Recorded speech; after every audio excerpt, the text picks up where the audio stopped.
وفتای بالاد بام عزیزم روزی چوار جامره هری صبحانی مرو عزیزم اسروی وامره لا لا لا لا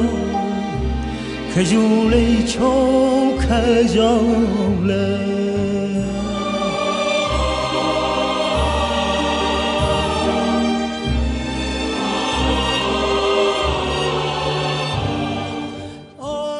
دەنگێک سنوورەکانی ڕۆح تێک دەشکێنێت نازری ناوێکە سنوور ناناسێت پەیامە هونەریەکەی لە پاڵ مرۆڤایەتی بوون و نەغمەی مرۆڤێکی هەموو سەردەم بەو سەدا و ئاوازە ڕەنگینەی بنیادەم سەرمەست و سەرسام دەکات شەهرام ژێکانی قورگی بۆ ئاواز و دەنگی جوانی هەردوو زمانی کوردی و فارسی تەرخان کردووە دەگوترێت شەهرام ئاوازگەلێکی ئەوتوی چڕیوە لە دەنگی هیچ کەس ناچێ و هیچ کەسیش لە دەنگی ئەم ناچێت کاک شەهرام یەکێک لەو گۆرانی بێژانەیە کە لە تاوان بڵێم خەتی یان هێڵی سونەتیدا ئیشەکات بەڵام ئەگەر هەر پێشکەوتنێک لە مۆسیقا و گۆرانی ئەم زاتەدا هەبوو بێت بەشێکی هەرە زۆری هی مۆسیقای کوردیە بۆچی چونکە بە بنەڕەت کاک شەهرام خۆی یارسانە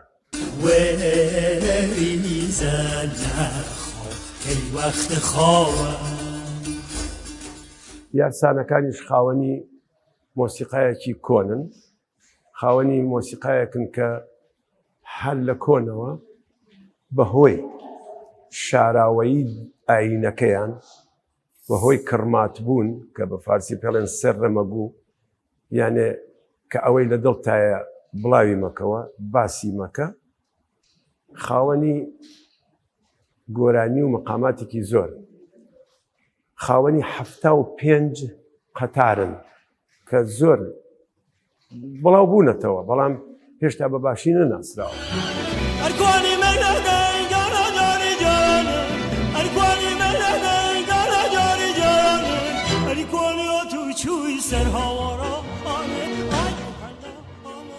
لە ساڵی 1950 لە کۆڵانی یەخچاڵە لە گەڕێکی بەرزەدەماخ لە شاری کرماشان منداڵێکی کورد لەدایک دەبێ و ناوی دەنێن شەهرام ئەو دەنگەی بنەماڵەکەی کوردستان ئێران جیهان شانازی پێوە دەکات زۆر علاقاتی باشە و ئەوەیە کە هەر کەس پرسیاری لێ هەیە و لەگەڵ یا حەزەکە قەرارێ وعدەی شتێکی لەگەڵا دامنێ بە گەرمی استقبالی کردووە ئەڵێ بێن بۆ ماڵمان دانیشن قساکە لەگەڵ یانە تەجروبەی خۆی بۆ جۆرە کە بتوانێت ئەنێت اختیارە بە سوورەتی ڕسمی کلاسی کە بێنە کلاسی نەبووە بەڵام هەر کەس یە خۆی حەزەکە بە دوای خۆی ئەوەی کارەکانیە کە مەسەن گوێ لە کارەکانی هەیە و یا پرسیاری لێبێت بە گەرمی جواب بداتەوە لەگەڵ یا قسەکات بەڵام بە سوورەتی ڕسمی لە پەیمانگایەکە لە زانکۆیەکە شتێک بکرد تەدریسکات بۆ جۆرە نە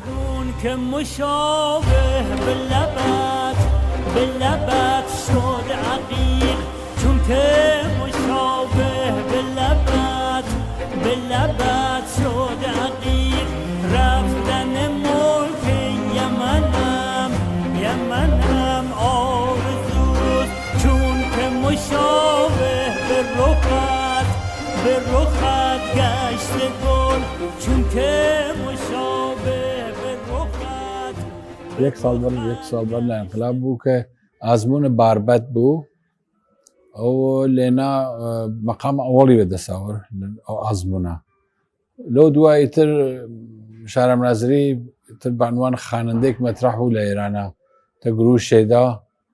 کە ئێمەش ناو گروو شێدا کارمان کردگە لێنە بە یەکەوە ئاشنا بووین تا ئیسە یەکتری نەبینین و کارەکەین بێکەوە ئاشنایەتیشمان ئەگەڕێتەوە بۆ 30 ساڵ زیاتر لە سوید لێرە لە ئامریکا بەڵام ڕووی نەداوە هەتاوەکو ئێستا کە پێکەوە گۆرانی بڵێن ئەوە پێش نهاتووە بەڵام یەکترمان دیوە کاک شەهرام ئەوەندە لە فارسیەکەدا بەهێزە لە کوردیەکەدا ئەوەندە بەهێز نییە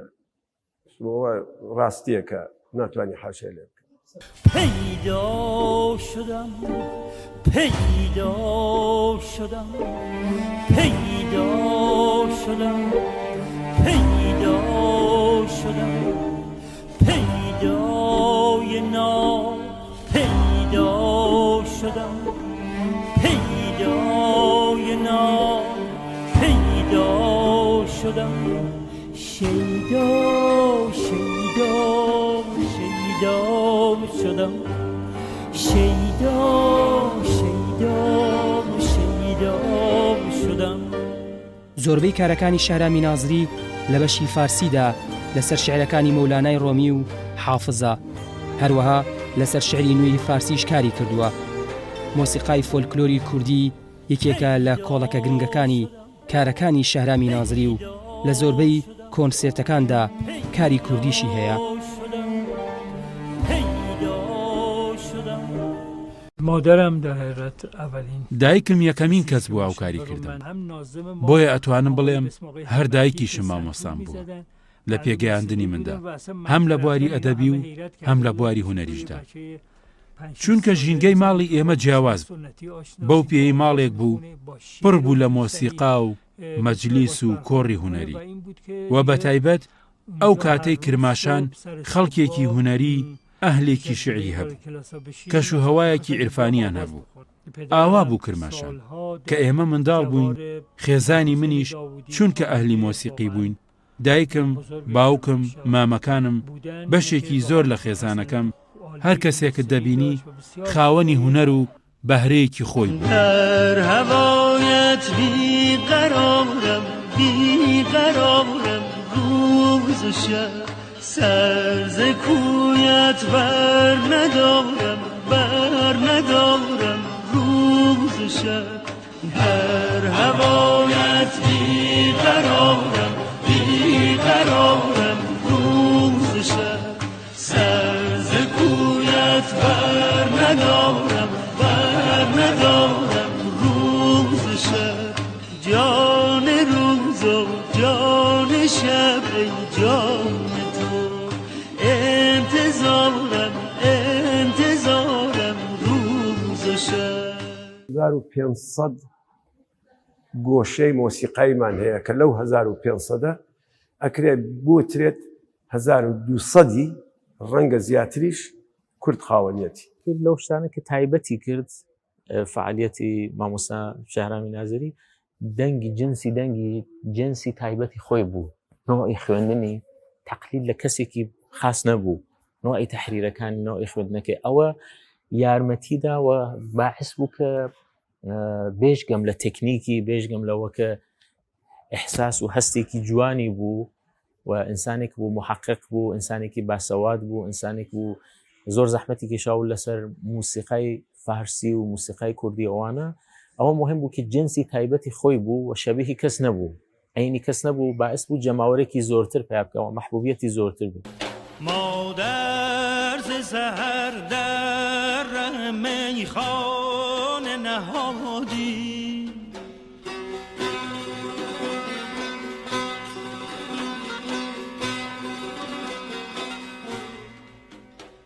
شەهرام دەنگە دڕفێنەکەی لە دایک و باوکیەوە بۆ ماوەتەوە، هەل لە تەمەنی منداڵیەوە بەهۆی دایکیەوە لەگەڵ شعر و گۆرانی ئاشنا بوو. باوکیشی دەنگێکی نەرمی بوو و لەگەڵ شارەزایی لە گۆشە و ڕەدیفی میلۆدیە ئێرانیەکان سێتاریشی دەژەنی. باوکی کەڵکی لە شێوازی پێشینان و گۆرانی بێژانی ئەو دەڤەرە، بە تایبەت شێخ داودی گۆرانی بێژی بەناوبانگی ڕۆژهەڵاتی کوردستان و ئەو سەردەمە وەرگرتووە، ئەوەی لە هونەر بوویەتی ناویەتە بەردەست کوڕەکەی.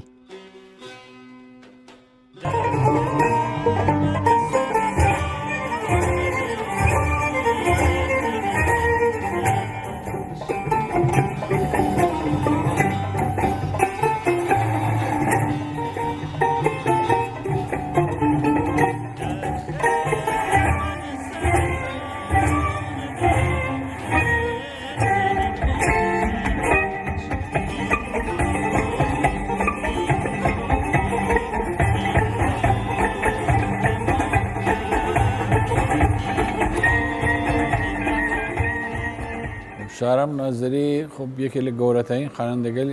ئێرانە و هەم لە لەحاز مەقامات و ڕەدیفە و فرە واردە هەم لە لەحاز ئەدەبیاتە و لەناو موسیقی کوردیشا کاری کردگە بە تایبەت موسیقی ناوچەی کرماشان مەخصوصاً موسیقیە تەمبور کارێت تەمبور کە سەدای سۆخانە عێشق چەند دانەکاری ئەنجام داوە کە هەڵ ئەڵعانەن یەکێک لە خوانندەگەل مەترەح ئێرانە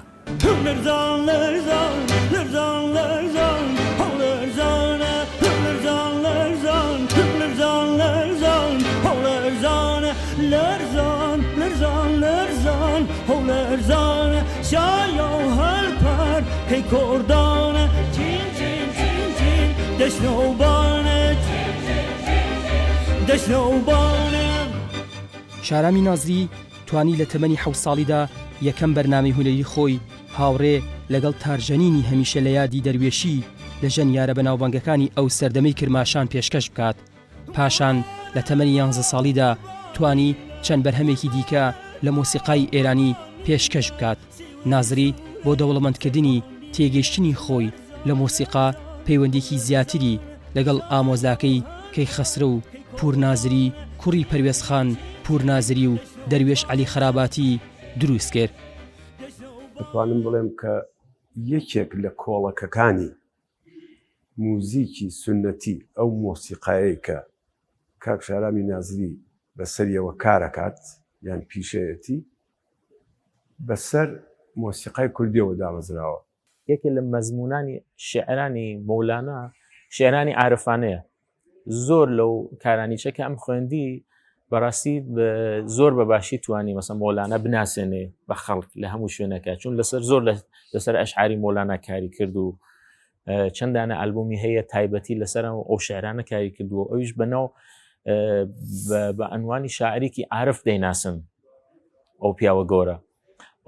ئەو کاریچە تایبەت بوو ینی تا بەر لە ئەو ئەگەر کارانێکیان خوێند بوو زۆر کەمتر بوو بەڵام لە دۆرەی ئەمە بەرەو ئەملا زۆرتر لەسەر ئەشعاری مۆلانە ئیشیان کرد و ئاهەنگانێکی زۆرتری خوێند.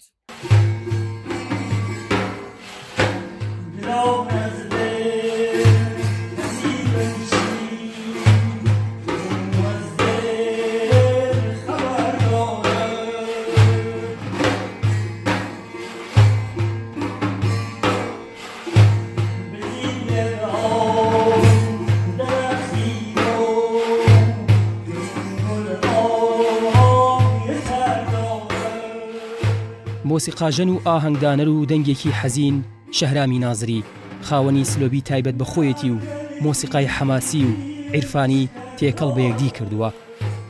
شوالی ئاوازی ئێران چل ئەلبومی لە کارنامەدا هەیە و ئەلبومە ناسراوەکانیشی بریتین لە ئاگرێک لە قامی شەلان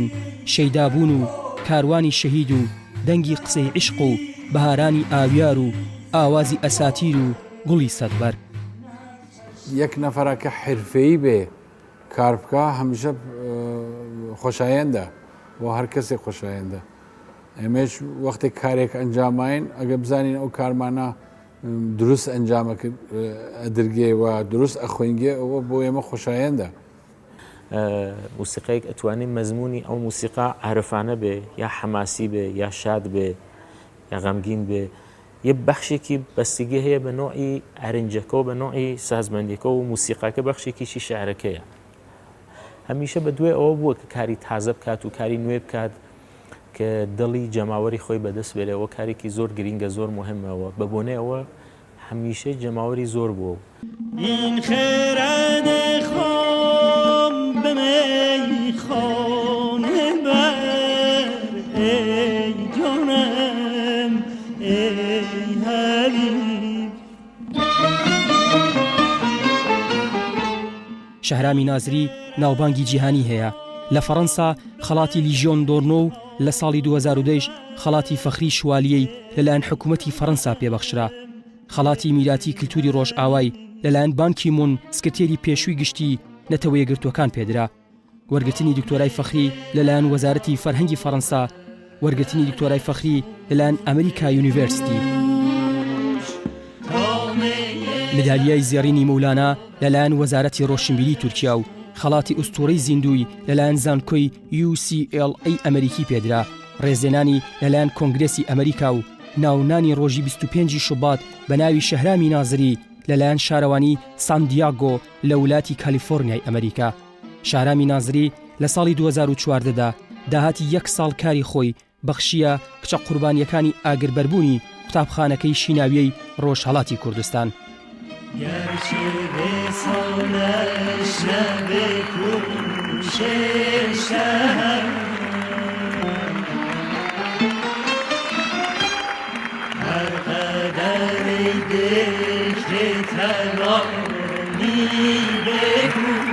هونەرمەندی پڕ لە دەنگ و نەغەم و ئاواز شەهرامی نازری کوردستان بە ئەوین و دایک پێناسە دەکا و هەمیشە شانازی بە کورتبوونی خۆیەوە دەکات. کۆنسێتەکەی شاری کرماشان من کرماشانی فارسی نیزانم باشترین شاهدیە بۆ کوردبوونی ئەم پیاوە.